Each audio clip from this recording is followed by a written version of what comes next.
요즘 들어서 의사소통을 주제로 한 책도 나오고 또 강연도 많이 하는 것 같습니다.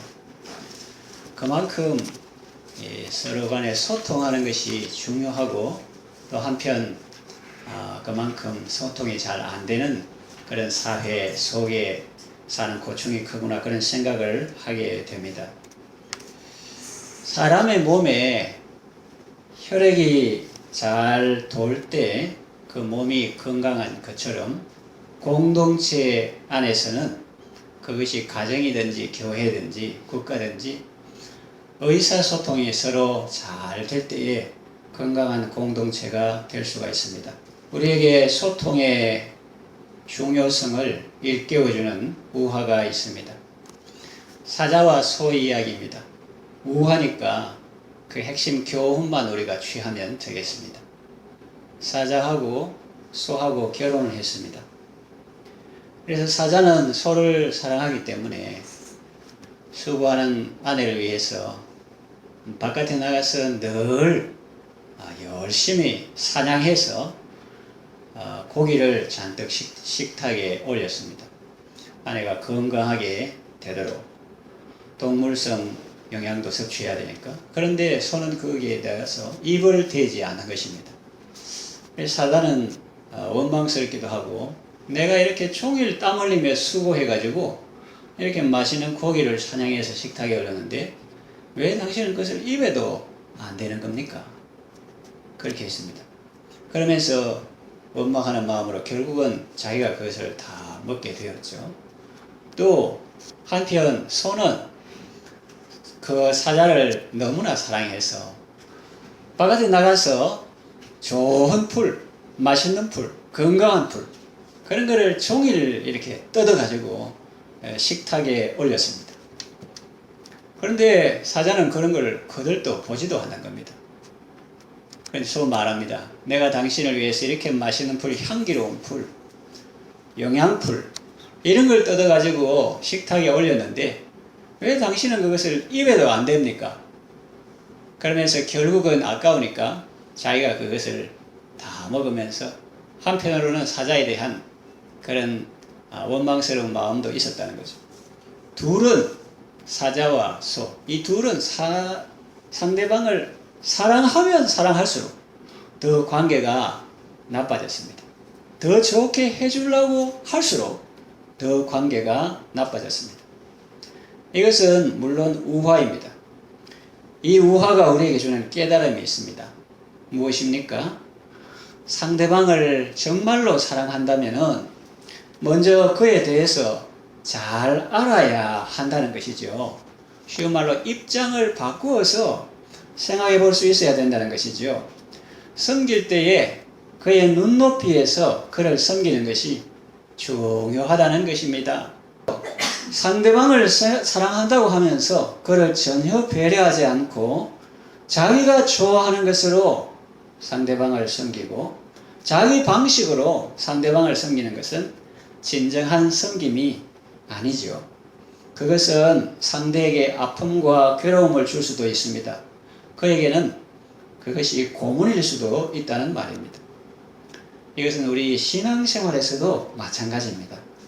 우리는 사람들을 대할 때나 하나님을 섬길 때에 상대방의 마음을 아는 것이 중요합니다. 주께서 네가 나를 사랑하거든 내 사랑하는 사람들을 사랑해라 그렇게 말씀하셨기 때문에 이 사람들을 사랑할 때 내 입장에서가 아니고 그 사람의 입장을 헤아리고 또 그 마음을 아는 것이 중요하고 또 무엇보다 우리가 하나님을 섬길 때 신앙생활할 때 하나님의 마음이 어떤 마음인가? 하나님은 우리가 어떻게 하는 것을 기뻐하시고 우리가 어떻게 할 때 마음 아파하시는가? 이거를 잘 헤아려 아는 것이 중요합니다. 그래서 오늘은 하나님의 마음은 어떤 것인지 살펴보려고 합니다. 하나님의 말씀 속에서 우리는 하나님의 마음을 배울 수 있습니다. 자, 그렇다면 하나님의 마음은 어떤 것인지 살펴보겠습니다. 첫째로 하나님은 우리의 우매한 대로 갚기를 원하지 아니하십니다. 우매한 대로 어리석은 대로 때로는 악한 대로 그대로 우리에게 갚기를 원치 아니하시는 그런 마음입니다. 욥기 초도에 하나님께서 말씀하시고 중간 부분에는 욥과 그 세 친구들의 대화가 쭉 이어지고 마지막에 하나님께서 욥에게 말씀하시고 또 이제 욥이 하나님께 대답하고 회개하는 그런 내용이 있는데 중간이 좀 어렵고 지루하다면 첫 장과 마지막 장을 읽으면 그 내용 전개를 대충 알 수가 있습니다. 하나님께서 욥에게 말씀하신 후에 오늘 본문에 보면은 대만 사람 엘리바스에게 말씀하시죠. 내가 너와 네 두 친구에게 노한다. 이는 너희가 나를 가리켜 말한 것이 너희가 하나님을 어떻고 저떻고 하면서 그렇게 말했는데 그 말들은 내 종 욥의 말같이 옳지 못하다. 너희들 내게 대해서 잘못 말했다. 나는 너희들이 생각하는 그런 하나님이 아니야. 그런 뜻이죠.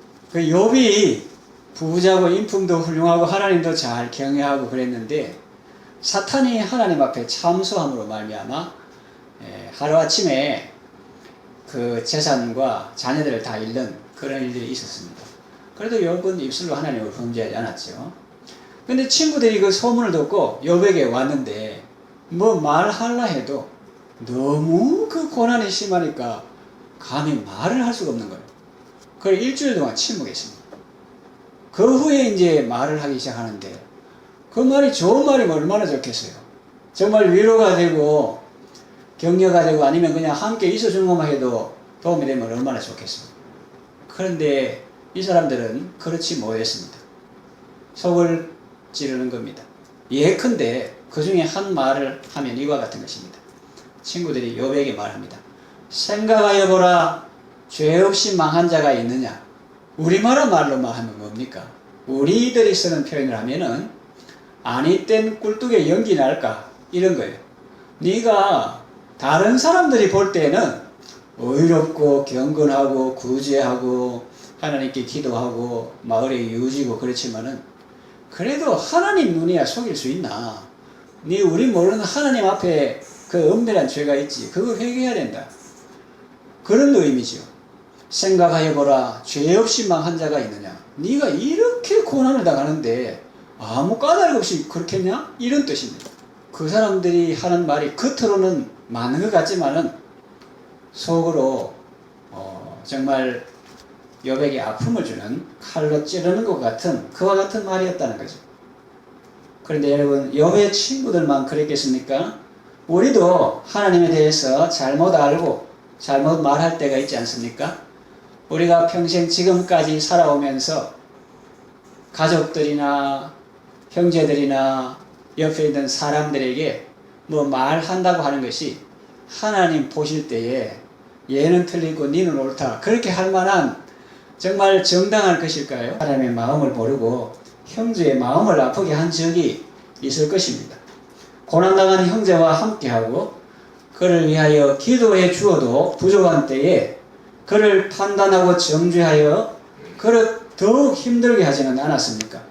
그것도 말할 때에 자기 사견이라 말하지 않고 이건 내 개인 생각인데 뭐 사도 바울처럼 이것은 주께서 말하는 바가 아니고 내가 고면한 것이다. 이렇게 분별하지 않고 그냥 하나님의 이름을 팔아서 말했으니 하나님이 얼마나 기분이 안 좋겠습니까? 나는 너희들이 말하는 그런 하나님이 아니야. 그런 의미죠. 왕이 진노해도 무서운데 하나님이 진노하시면 어떻게 해야 되겠습니까? 우리 같으면 그냥 안 둘 것입니다. 그러나 하나님은 자비하십니다. 우리를 긍휼히 여기십니다. 8절에 보면은 그런 점도 이는 수소 7, 소 7마리, 순양 7을 가지고 내 종 욥에게 가서 너희를 위하여 번제를 드리라. 제사 드리는 것은 하나님께 드리는 겁니다. 물론 욥이 제사의 대상이 아닙니다. 그러나 제사 드릴 때에 욥에게 가서 그 사람이 너희를 위하여 하나님께 기도하도록 해라 그런 뜻입니다. 내 종 욥이 너희를 위하여 기도할 것인지. 하나님이 그 욥을 얼마나 사랑하시는지. 뭐 볼품이 있습니까? 가난하고 거지와 같고 또 온몸이 머리부터 발끝까지 종기가 나가지고 기와장으로 벅벅 끓고 있는데 그런데 하나님은 내 종 욥이 그렇게 하시고 너희를 위하여 기도할 것인즉 내가 그를 기쁘게 받으리니 너희가 우매한 만큼 너희에게 갚지 아니하리라. 하나님은 욥도 사랑하시고 욥의 친구들도 비록 우매한 말로 하나님을 진노하시게 하였지만 그래도 하나님은 그 욥의 친구들도 사랑하시는 것을 볼 수가 있습니다. 이것이 하나님의 마음입니다. 악인이 죽는 것을 원치 않고 그 악인이 그 악에서 돌이켜 사는 것을 원하노라. 그렇게 하나님이 말씀하셨죠. 그런데 우리 사람은 어떻습니까? 사람은 이 하나님의 마음처럼 생각하지 않는 경우가 많을 것입니다. 내가 안 그래도 힘든데 저것들이 와가지고 친구라고 하면서 아이고 친구가 아니라 왼수다. 그런 건 성경에 나오지는 않지만 얼핏 우리가 문맥을 보면 욥이 그런 마음을 우리가 알 수가 있습니다. 그 우리말로 이해하기 쉽게 말하면 저 괘씸한 놈들이 죽었으면 좋겠다고 생각할 것입니다. 그게 인지상정이 아닐까요? 또 욥의 친구들도 그래요. 욥의 입장도 그렇지만 욥의 친구의 입장도 그래요. 하나님, 왜 우리가 하필 욥에게 가야 합니까?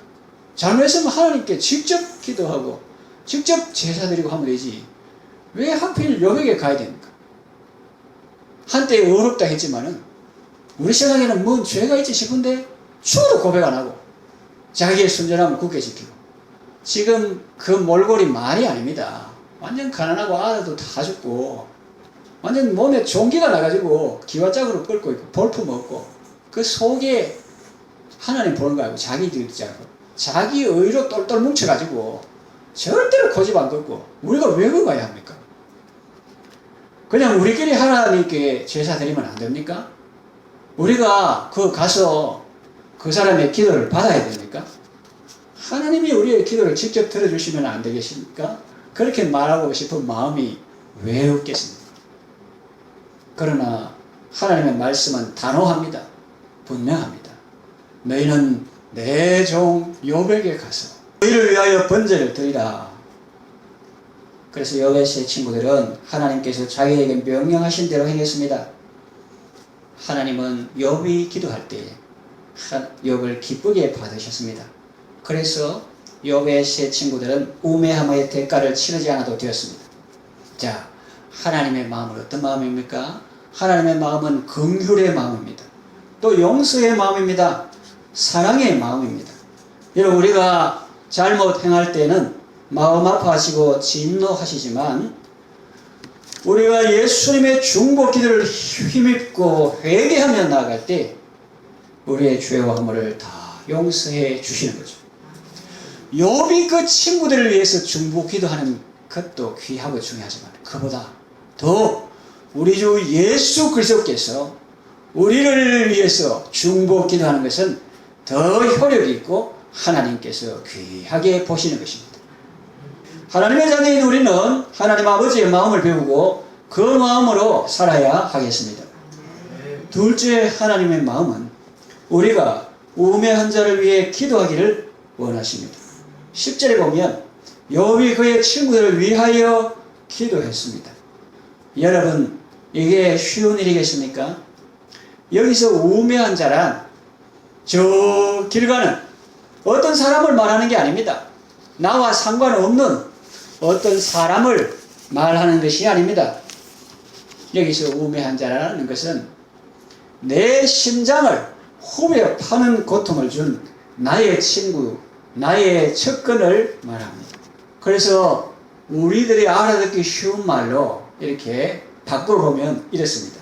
저 인간들은 하나님도 아니면서 내게 대해서 마치 자기가 하나님처럼 말해서 저희들도 나 같은 사람이면서 내 편에 서서 하나님께 기도해 주지는 못할 망정 오히려 나를 판단하고 정죄해서 너희들도 한번 당해봐라.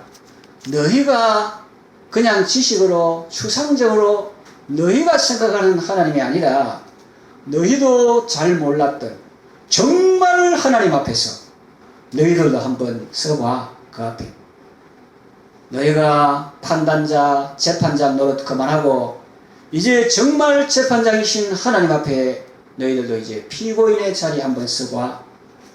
너희들은 내가 고통당하는 것이 불쌍하게 보이지? 그러나 나는 내 환난 때문에 당하는 고통보다 너희들의 말 때문에 당하는 고통이 더 크다. 하나님, 저 인간들이 내게 기도해 달라고 왔는데 내가 어찌해야 합니까? 저들끼리 죄 사면 안 되겠습니까? 꼭 내게 와서 해야 될 이유가 무엇입니까? 내가 꼭 저 인간들을 위해 기도해 주어야 합니까? 욥이 그렇게 말했다는 게 아니고 그렇게 성경에 나오지 않지만 이것이 바로 우리의 마음 아니겠습니까? 일반적인 사람들의 마음 아니겠습니까? 그런데 놀라운 반전이 있습니다. 성경에는 간단하게 나와 있습니다. 8절에 보면 내 종 욥이 너희를 위하여 기도할 것인지, 또 10절에 욥이 그의 친구들을 위하여 기도할 때에, 이런 말이 나와요. 그래서 하나님은 이 욥이 그 친구들을 위하여 기도할 걸 아셨고 또 욥이 그의 친구들을 위해서 기도했다는 거죠. 사실 욥은 하나님이 아닙니다. 그가 직접 말했지 않습니까? 정말 고통스럽고 또 거기에 대해서 하나님께서 그 이유를 알려주시면 좀 덜 할 건데 그 고통보다 더 힘든 것이 내가 왜 이런 고통을 당하는가 그걸 모를 때 정말 힘들었는데 하나님께 하소연하지 않습니까? 하나님 내가 바다입니까? 내가 바다를 다 받아주니까 바다를 내가 바다처럼 넓습니까? 저를 좀 불쌍히 여겨주세요. 저를 좀 봐주세요. 좀 놓아주세요. 그렇게 말한 걸 볼 수 있습니다. 그 욥은 하나님이 아닌데 그런데 어떻게 그런 애먹인 힘들게 한 창으로 찌르듯이 말한 그 친구들을 위해서 기도할 마음이 생겼을까요? 성경에는 결과만 간단하게 기록되었음을 짐작할 수 있습니다. 분명 과정이 있었을 것입니다. 갈등이 있었고 또 설득이 있었을 것입니다.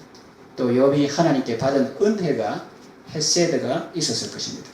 그렇지 않고서야 욥이 맨정신으로 어떻게 그 친구들 위해 기도할 마음이 생겼습니까? 당시에 보면 요셉이 므낫세의 복을 받고 에브라임의 복을 받았으니까 형들을 용서할 마음이 생겼지. 므낫세고 에브라임 아들 둘 낳았다 이것뿐만 아니라 그 아들 이름 그렇게 정한 그것이 자기의 신앙 고백이거든요. 하나님께서 너무너무 엄청난 은혜와 사랑을 막 쏟아 부어주셔서 너무 헤세드, 인자, 긍휼, 사랑을 많이 받았으니까 여호와께서 인자를 더하셨다, 감옥에 가면 더하셨다 이렇게 표현하거든요. 그래서 하나님께서 내게 은혜를 너무 베풀어서 내가 가나안에서의 모든 일과 아비 집에서의 일을 다 잊어버리게 하셨다. 사람이 죽을 정도로 고생한 그런 걸 절대로 안 잊어버리고 기억 1순위도 아니고 0순위입니다. 0순위.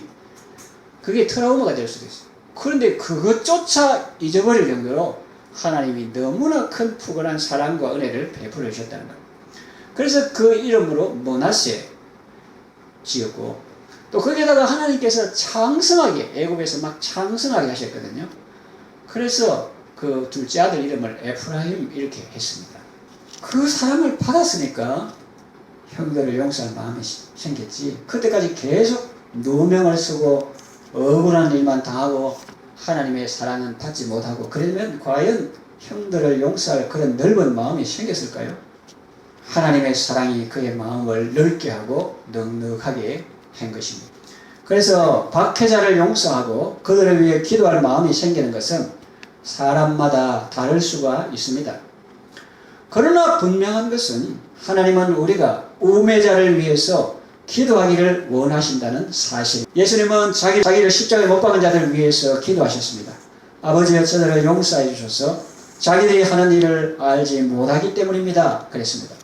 스데반 집사님도 자기에게 돌 던지는 무리들을 위해서 기도했습니다. 산상수훈에 이런 말씀이 있습니다. 너희를 박해하는 자를 위하여 축복하라. 축복하고 저주하지 말라.